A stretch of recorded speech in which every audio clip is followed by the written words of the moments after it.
Hi, my name is Jordan Gast. Today I want to talk to you a little bit about something not typical. Hi. So, we're going to talk about apprenticeships today. Um, the five things.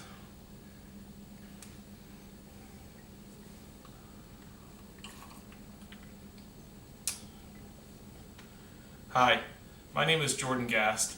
I want to talk to you something a little bit different today. I want to talk to you a little bit about apprenticeships and how they work, a little bit about them. I figured I would make a quick video. Five things you should know about apprenticeships. We've all been pretty much taught that you go through your high school, you do your 4-year degree. I'm burping.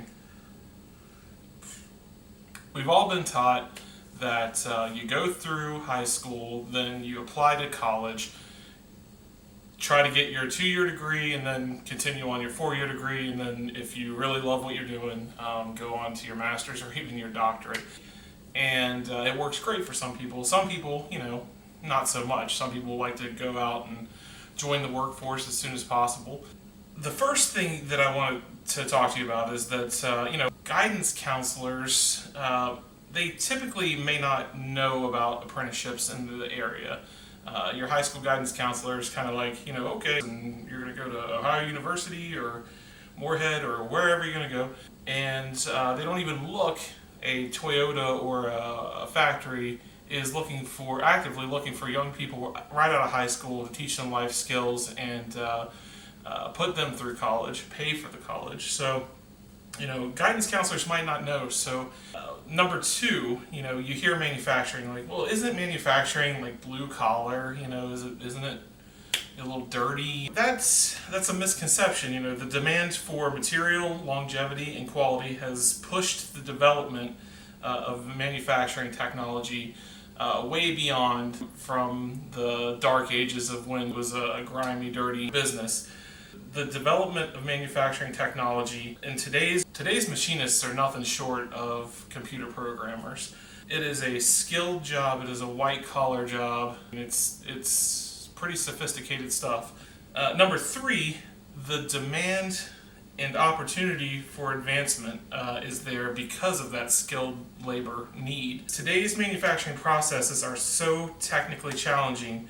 The demand for skilled labor has increased by like a bajillion percent. I mean, it is outrageous. If you know how to run a CNC machine and program that thing, there are going to be companies that will hire you. The companies are investing in today's apprentice because they want to invest in tomorrow's engineer. So you come in, learn your trade, and at the end of your apprenticeship, if you want to continue your education to manufacturing engineering or electrical engineering or mechanical engineering or anything like that, they're going to invest in you because they've already invested in you and you're an asset to them. Good employers who are doing this kind of stuff look at their employees as assets.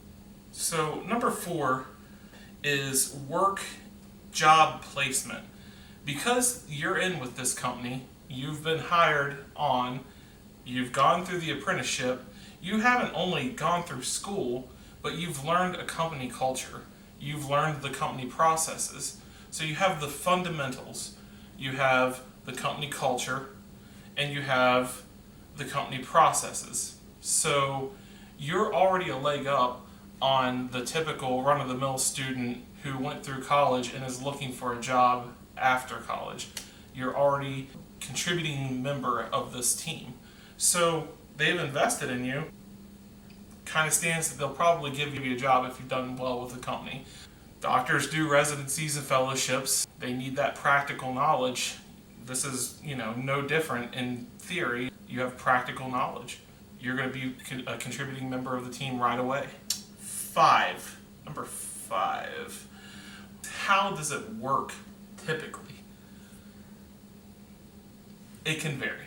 This isn't like 100% like the word of apprenticeships, but typically this is how it works. Typically It'll be a 2-year Associates of Applied Science degree. You'll get that degree while working part-time, probably 25 to 30 hours a week, and then you'll go to school full-time. How does that work with pay?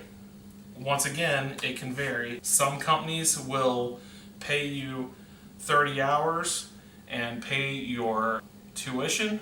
Some companies will pay you 30 hours and then try to help you get financial aid for your tuition. Some companies will pay you your 30 hours, they will pay for your tuition, and then they will pay for the time that you're actually in school. It's a pretty good deal. Free school, your company's investing in you, and you're basically making money. When you graduate, you're gonna get a pay bump. You're gonna get a raise. An 18-year-old out of high school, going straight to work, making good money right away, especially with getting college paid for, while your friends that were in high school are incurring college loan debt. So, that's a big deal. I told you that I went through an apprenticeship. I went through an apprenticeship at the ripe old age of like 30 years old. I'm 33 now, so I was like probably 30, 31 maybe. Anyway, I went through the apprenticeship, so I went to school 2 days a week and worked the other 3. I had not had an associate's degree previously. I always felt a little inferior because I didn't have my degree. I just kind of wanted it, so I went through the apprenticeship. It was a fantastic experience. One thing to note, too, for any parents out there, man, it was the weirdest thing. I was this 30-year-old dude with a bunch of like fresh out of high school people. I mean, these were just like straight up like paper wad blowing, booger flinging kids. And by the end of that 2-year apprenticeship, I had seen these kids turn into like young men and young women who were absolutely transformed into adults. It was kind of crazy to see that. So this is just a little outsider's perspective in age there. It gave them the structure they needed. It gave them all of the lessons, the work lessons. You really got to see these kids grow. Just a little side note there. So anyway, we all graduated, got my feet a little bit wet for school again, and decided, you know what, man, I want my bachelor's in engineering management. So technology engineering management is what I'm going for right now. For the past year and a half, I will finish my bachelor's degree in May with a company who continued to invest in me. Just to harken back to that, what I said before, your company invests in today's apprentice for tomorrow's engineer. It's pretty cool to be able to just kind of like do it. So, 33 years old, finally got it done. So that's my 5 things to know and personal little story with apprenticeships.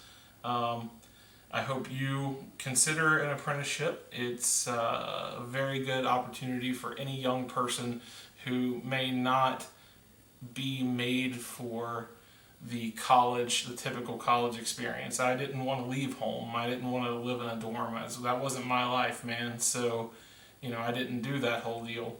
But, if I would have known about this when I was a teenager, this would have been my path. And luckily enough, 10 years later, I found out about it and did take that path. And it has been rewarding, and I hope that it will continue to be rewarding. So, thanks. Have a good one.